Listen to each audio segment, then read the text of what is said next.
Illustration number 3।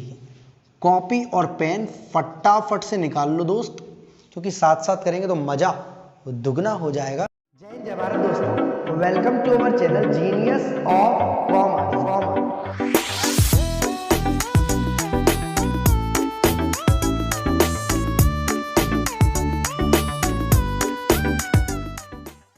जय हिंद जय भारत दोस्तों, welcome to our channel genius of commerce. Guys, CA foundation के कोर्स में आपका बहुत बहुत स्वागत है, जहां हम बात कर रहे थे final accounts, preparation of final accounts of sole proprietorship.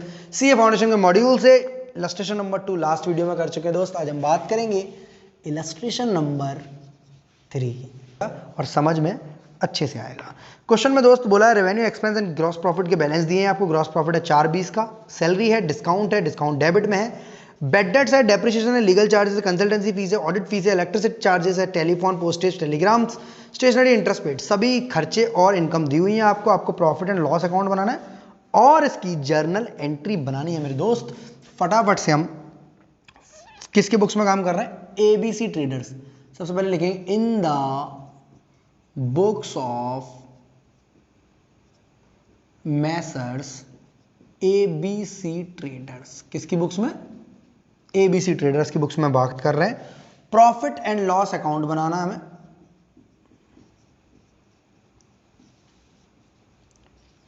For the year ended 31 मार्च 2020। हो सकता है आपकी बुक्स में जो हो ईयर एंडिंग कुछ और दिया हो। फटाफट से प्यारा सा प्रॉफिट एंड लॉस बनाते हैं। कैसा फॉर्मेट होता है सर? बहुत सिंपल होता है, ऐसा फॉर्मेट जो कई सारे चीज़ों में काम में आता है। चाहे हम प्रॉफिट एंड लॉस बनाएं, रीवैल्यूएशन बनाएं या हम रियलाइजेशन बनाएं, सेम सही फॉर्मेट रहता है हमेशा हमारा। डेबिट साइड पर्टिकुलर्स अमाउंट और क्रेडिट साइड पर्टिकुलर्स अमाउंट। कोई बच्चा बताएगा इसमें डेट का कॉलम क्यों नहीं होता? कोई भी एक बच्चा, जस्ट फॉर नॉलेज, जब तक हम ये कलाकारी कर रहे हैं। या LFGF का फॉर्मेट क्यों नहीं होता, कॉलम क्यों नहीं होता? ऐसा तो है नहीं कि मजाक किया गया होगा, आपको वहाँ बताया गया या नहीं बताया गया। सर बहुत सिंपल रीज़न है, हम ये प्रॉफिट एंड लॉस साल में 10 बार, 50 बार, 25 बार, 30 बार थोड़ी ना बनाते, साल में एक ही बार बनाते हैं यूजुअली। वो लास्ट डेट पर बन रहा है, तो डेट जब यहाँ लिख दी गई है तो यहाँ पर लिखने का कोई रीज़न नहीं है। लास्ट वाले दिन ही बैलेंसेस उठकर आ रहे हैं। अगर कोई कंपनी साल में 4 बार बनाती है तो 4 बार डेट लिख देगी, 31 मार्च की जगह 30 दिसंबर, 30 सितंबर, 30 जून, इस तरीके से। चलिए सर स्टार्ट करते हैं। सबसे पहले ग्रॉस प्रॉफिट है,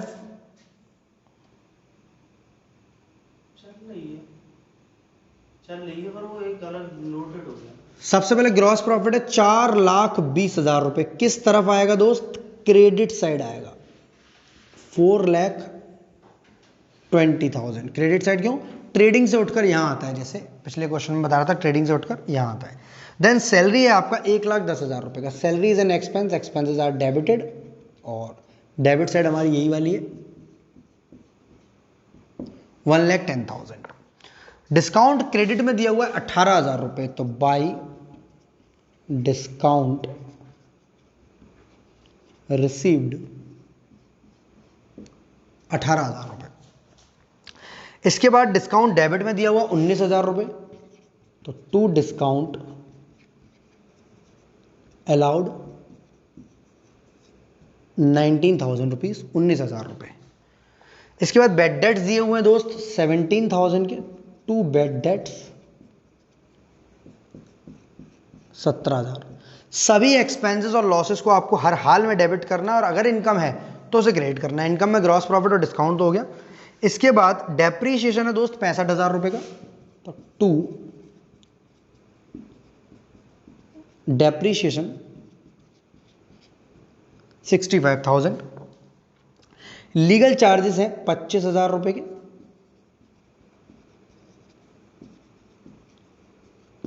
25,000 रुपीज।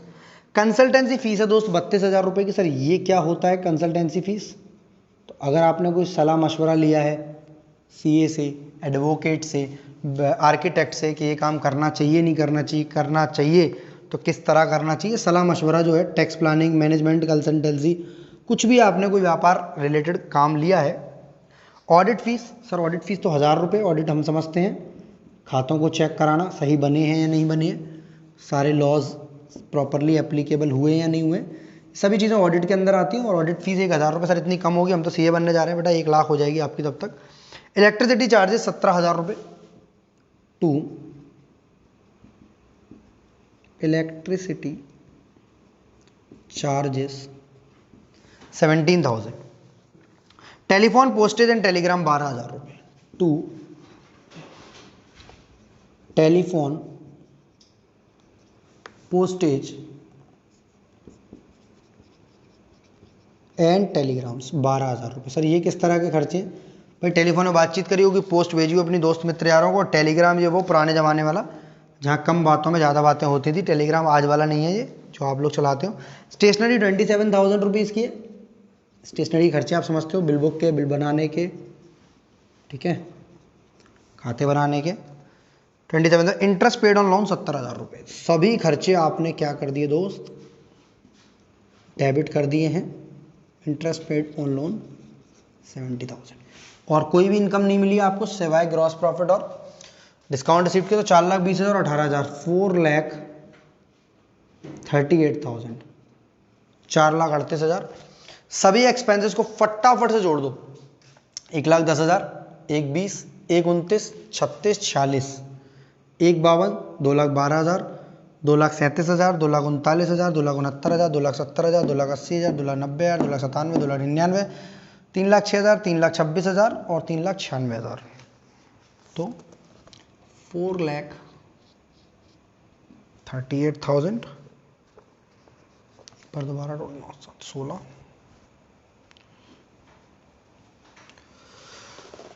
4,38,000 इधर का टोटल आ रहा है। अब यहाँ का कर ले रहे हैं 9, 7, 16, 5, 22, 5, 27, 29, 30, 37,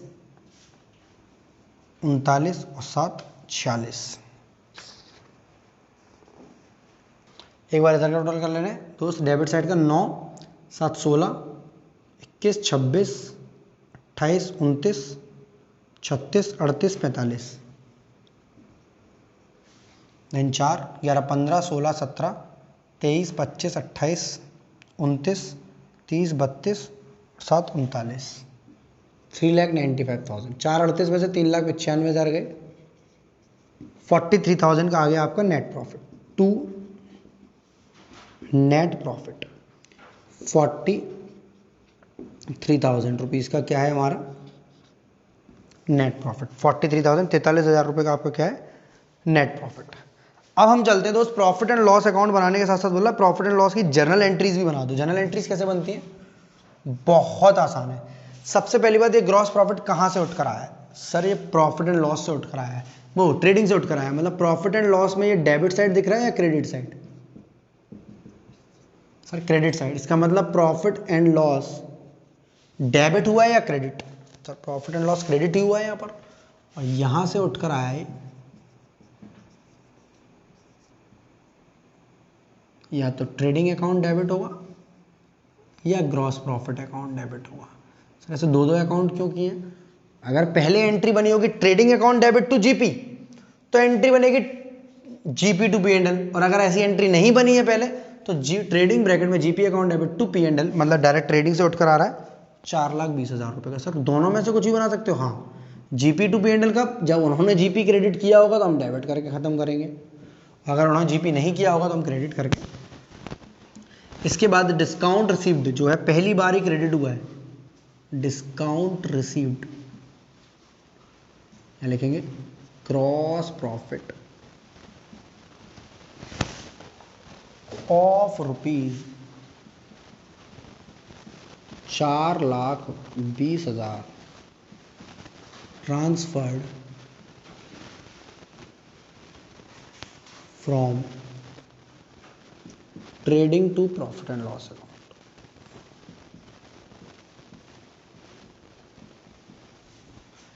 Then discount received account debit to profit and loss. Again profit and loss क्या हो रहा है आपका?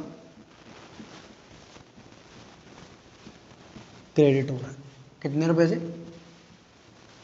18,000। यहाँ लिखेंगे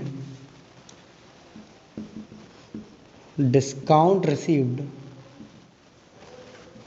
of rupees 18,000 credited to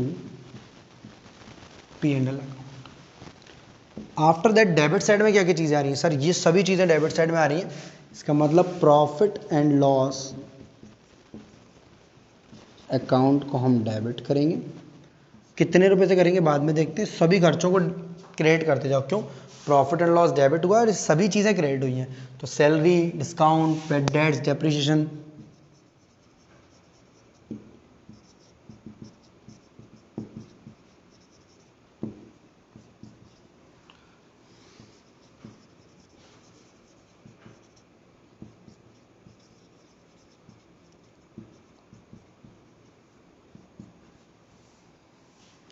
legal charges,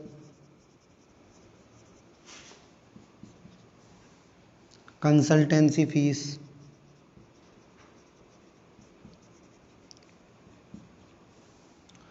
audit fees,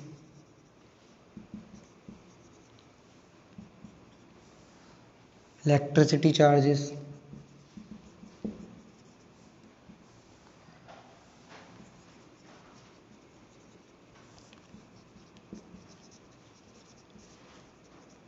telephone, postage and telegrams, stationery और इंटरेस्ट पेड। सभी खर्चों को हमने क्या कर लिया दोस्त?